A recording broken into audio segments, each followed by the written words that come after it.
اعوذ باللہ من الشیطان الرجیم، بسم اللہ الرحمن الرحیم۔ کتاب اخلاق خانوادے کہ جس کے مصنف علامہ ابراہیم امینی ہیں اور جس کا ترجمہ خانم اندلیب زہرا کامون پوری نے کیا ہے۔ خاندان کا اخلاق، خوشگوار زندگی کے زرعی اصول، مردوں کے فرائض۔ بسم اللہ الرحمن الرحیم۔ اپنی بیوی کی عزت اور احترام کیجیے۔ عورت بھی مرد کی مانند اپنے آپ کو عزیز رکھتی ہے اور اپنی شخصیت کا تحفظ چاہتی ہے۔ اس کی بھی خواہش ہوتی ہے کہ اس کی عزت کی جائے، اپنی تحقیر و توہین سے رنجیدہ ہو جاتی ہے۔ اگر اس کا احترام کیا جائے تو اپنی شخصیت کا احساس کر کے زندگی کے کام میں دل جمی اور گرم جوشی کے ساتھ مشغول رہتی ہے۔ اپنا احترام اسے عزیز ہے اور اپنا احترام کرنے والے کو پسند کرتی ہے۔ اپنی توہین سے اور توہین کرنے والے سے متنفر ہو جاتی ہے۔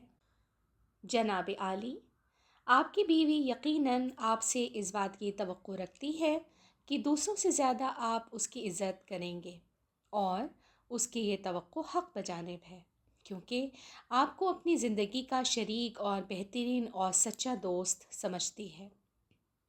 رات دن آپ کے اور آپ کے بچوں کے آرام و راحت کے لیے زحمتیں اٹھاتی ہیں۔ وہ کیا اس بات کی امید نہیں کر سکتی کہ آپ اس کے وجود کو غنیمت سمجھ کر اس کا احترام کریں؟ اس کی عزت افزائی کر کے آپ چھوٹے نہیں ہو جائیں گے، بلکہ اس چیز سے آپ کی حق شناسی اور آپ کی مہر و محبت ثابت ہوگی۔ جس طرح آپ دوسروں کا احترام کرتے ہیں، اسی طرح بلکہ اس سے بڑھ کر اپنی بیوی کا احترام کیجیے۔ بات چیت کرتے وقت تہذیب و ادب کا پورا لحاظ رکھیے۔ اس سے تم کر کے بات نہ کیجیے، بلکہ ہمیشہ آپ سے مخاطب کیجیے۔ کبھی اس کے کلام کو قطع نہ کیجیے، اس کے اوپر چیخیے چلائیے نہیں، عزت کے ساتھ اور اچھے نام سے اسے پکاریے۔ جب گھر سے باہر جائے تو اسے خدا حافظ کیجیے۔ دوسروں کے سامنے اور محفلوں میں اس کے ساتھ عزت سے پیش آئیے۔ اس کی توہین اور بے عزتی سے قطعی پرہیز کیجیے۔ برا بھلا کہنے اور گالی دینے سے مکمل طور پر اجتناب کیجیے۔ اس کا مذاق نہ اڑائیے، خواہ تفریح کی خاطر کیوں نہ ہو۔ یہ نہ سوچئے کہ آپ کی تو ایک خاص حیثیت ہے، اس لیے آپ کو یہ حق حاصل ہے۔ جی نہیں، وہ آپ سے ایسی باتوں کی ہرگز توقع نہیں رکھتی۔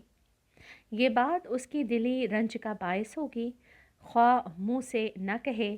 مثال کے طور پر ذیل کی داستان سنیے۔ ایک خاتون جن کی عمر 35-36 سال ہوگی، غم و غصے کی حالت میں طلاق کی درخواست کرتی ہے۔ وہ کہتی ہے کہ ہماری شادی کو تقریباً 12 سال ہو گئے۔